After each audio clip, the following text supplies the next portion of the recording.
जय हिंद। तो देखते हैं बहुत important topic, environment and natural resource. Environment और नेचुरल रिसोर्स एक बहुत इम्पॉर्टेंट टॉपिक है because environment is the place where we humans live and natural resource is a thing that we require for our survival on this environment on earth. ठीक है, तो environment इसलिए बहुत important role play करता है। So study of its with perspective of different countries of the world is equally important. So let's see Rio summit जो था ना, Rio summit you can say एक तरीके की मीटिंग की गई थी for environment and natural resources discussion के लिए। तो इसमें क्या था, it basically deals with climate change, biodiversity, forestry, and it recommended a list of development practice called Agenda 20। Rio summit एक तरीके की मीटिंग हुई थी बिटवीन वेरियस कंट्रीज जिसमें उन लोगों ने क्लाइमेट चेंज, बायोडाइवर्सिटी, फॉरेस्ट्री और लिस्ट ऑफ डेवलपमेंट प्रिंसिपल्स बनाए थे ताकि हमारे इन्वायरमेंट को और अच्छा बनाया जा सके, और उसको उन्होंने नाम दिया था एजेंडा 21। ठीक है, अब इन्होंने क्या किया, इकोनॉमिक ग्रोथ को कंबाइन कर दिया इकोलॉजिकल रिस्पॉन्सिबिलिटी के साथ, और इसी को हम सस्टेनेबल डेवलपमेंट भी इन्होंने मेक श्योर किया। सस्टेनेबल डेवलपमेंट वो डेवलपमेंट होता है कि हम अपनी नीड्स को, अपनी प्रेजेंट नीड्स को पूरी करें but at the same time अपनी फ्यूचर जनरेशन के लिए भी रिसोर्सेज बचाए। That is known as sustainable development. That we fulfill our needs, that the future generation fulfill the need of themselves but also save for the future generation. This is what sustainable development mean। इसके बाद protection की गई global Commons की। Commons क्या होता है? Common it is something that is own by someone but used by और shared by community. मतलब हर एक इंसान के बीच में शेयर, मतलब ये बहुत कॉमन चीज़ है जिस पे हर इंसान का हक होता है।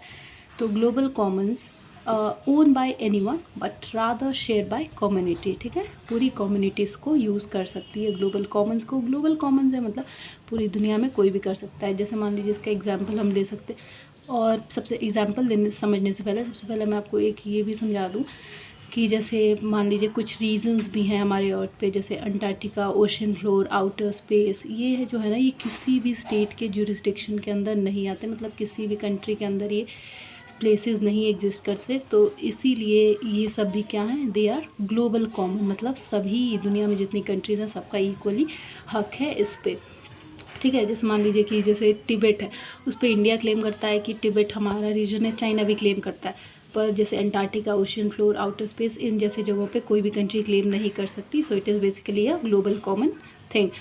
जैसे कॉमन रूम मान लीजिए, ये सब इसके एग्जांपल हैं ग्लोबल कॉमन के। ठीक है, और इसके अलावा एक एग्रीमेंट हुआ था 1959 में अंटार्कटिका ट्रीटी, एंड 1987 में मॉन्ट्रियल प्रोटोकॉल, 1991 में अंटार्कटिका इन्वायरमेंटल प्रोटोकॉल। ये ऐसे कुछ यू कैन से एग्रीमेंट्स हैं जो कि पूरी दुनिया में सभी के लिए यूज़ किए जाते हैं। So this is what global commons means, that own by any one but share by community as a whole. सभी इसको यूज़ कर सकते हैं no matter who is the owner of it. Best example could be park, rivers, जो हमारी नदियाँ होती हैं, जैसे मान लीजिए कि गवर्नमेंट का उस पर कंट्रोल होता है पर हर एक इंसान उसको यूज़ कर सकता है, तो पार्क भी है।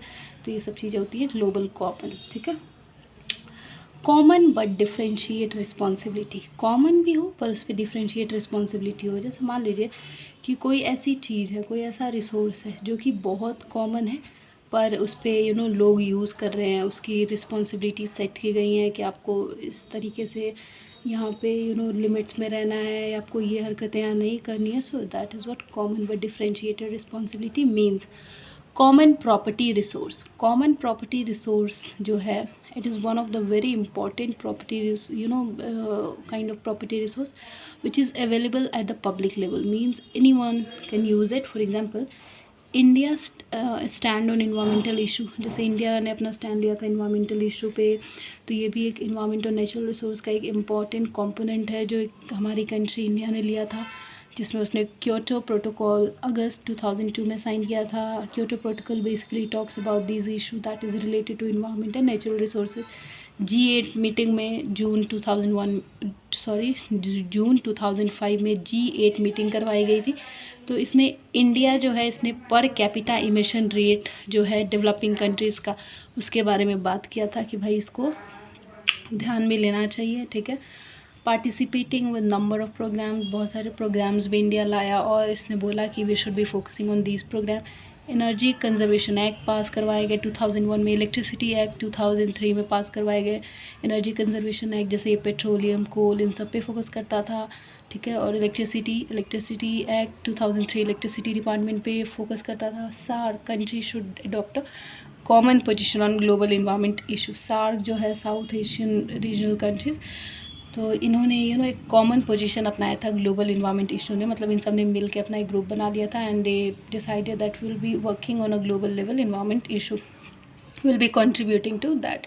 फिर इन्वायरमेंटल मूवमेंट हुए थे, कुछ ऐसे इन्वायरमेंटल मूवमेंट्स किए गए to just save the environment and natural resource, जैसे कि एक या बहुत सारे किए गए थे।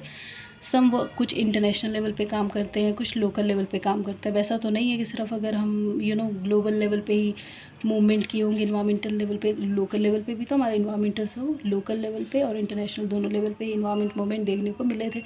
फॉरेस्ट मूवमेंट हुआ था साउथ में, मेक्सिको में, चाइल, Brazil, Malaysia, Indonesia, continental Africa and India faced enormous pressure. और फिर मेक्सिको में फॉरेस्ट मूवमेंट हुआ था, तो इसके बाद ये सारी कंट्रीज़ जो इन पे बहुत प्रेशर आ गया था that you should also focus on this kind of movement, तो they also make sure that they do the movement and make the environment flexible to be used.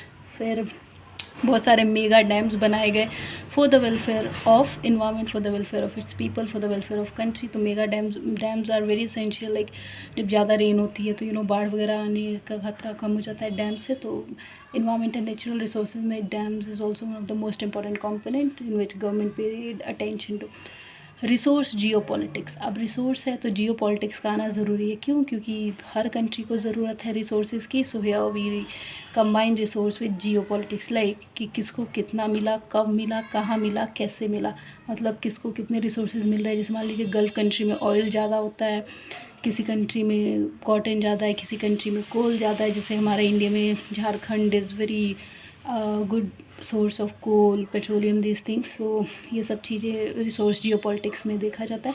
और कोल्ड वॉर हुआ था जिसमें इंडस्ट्रियल कंट्री ने बहुत सारे method अपनाए थे कि भाई कैसे कैसे रिसोर्सेज को प्रिजर्व करना है, कैसे एक्सट्रैक्ट करना है। सो this is all about environment and natural resource. I hope it's clear. Do like, share and subscribe. Thank you.